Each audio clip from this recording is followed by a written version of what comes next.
ଆଜିର ଏ ସଭ୍ୟ ସମାଜରେ ବି ଘୁରି ବୁଲୁଛନ୍ତି ମାନବ ରୂପୀ ରାକ୍ଷସ ଆଉ ମାନବିକତାର ସବୁ ସୀମାର ସରହଦ ଟପି ଯାଉଛନ୍ତି। କଟକ ଜିଲ୍ଲା ସାଲେପୁରର ରାମେଶ୍ୱର ବଜାରରେ ଘଟିଥିବା ଏକ ହୃଦୟ ବିଦାରକ ଘଟଣା, ଯାହାକୁ ଶୁଣିଲେ ସତରେ ଆପଣଙ୍କ ଛାତି ନିଶ୍ଚୟ ଥରି ଉଠିବ। ଆଜ୍ଞା ହଁ ଦର୍ଶକ ବନ୍ଧୁ, ସାଲେପୁରର ରାମେଶ୍ୱର ବଜାରରେ ଘଟିଥିବା ମାନସିକ ବିକାରଗ୍ରସ୍ତ ଛତିଶଗଡ଼ର ଜଣେ ଅସହାୟ ମହିଳାଙ୍କୁ ରାତି ଅଧରେ ଏକ ଦୋକାନ ବାରଣ୍ଡାରେ ଆଶ୍ରୟ ନେଇଥିବା ବେଳେ କିଛି ଲୋକେ ଗଣଦୁଷ୍କର୍ମ କରିଛନ୍ତି। ଆଉ ଏ ନର ରାକ୍ଷସମାନଙ୍କୁ ବର୍ତ୍ତମାନ ସୁଦ୍ଧା ପୋଲିସ ଧରିପାରୁନି। ଏପଟରେ ପୋଲିସ କହୁଛି ଏନେଇ କୌଣସି ଅଭିଯୋଗ ହୋଇନି। ଆଉ ଅନ୍ୟପଟେ ଶୁଣିବାକୁ ମିଳୁଛି ମହିଳା କେଉଁଭଳି ଭାବରେ ତାଙ୍କୁ ଦୁଷ୍କର୍ମ ହୋଇଛି ତାହାର ବର୍ଣ୍ଣନା କରୁଛନ୍ତି।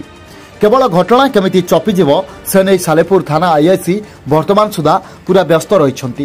ଦୁନିଆରେ ଜଣେ ଅସହାୟ ମହିଳା ମାନସିକ ବିକାରଗ୍ରସ୍ତ, ସେ କହୁଛି ମୋତେ ଦୁଷ୍କର୍ମ ହୋଇଛି, କିନ୍ତୁ ପୋଲିସ ପାଖରେ ଆଉ କିଏ ଏତଲା ଦେଲେ ସାଲେପୁର ପୋଲିସ ଆକ୍ସନ ନେବ ତାହା ଦେଖିବାକୁ ବାକି ରହିଛି।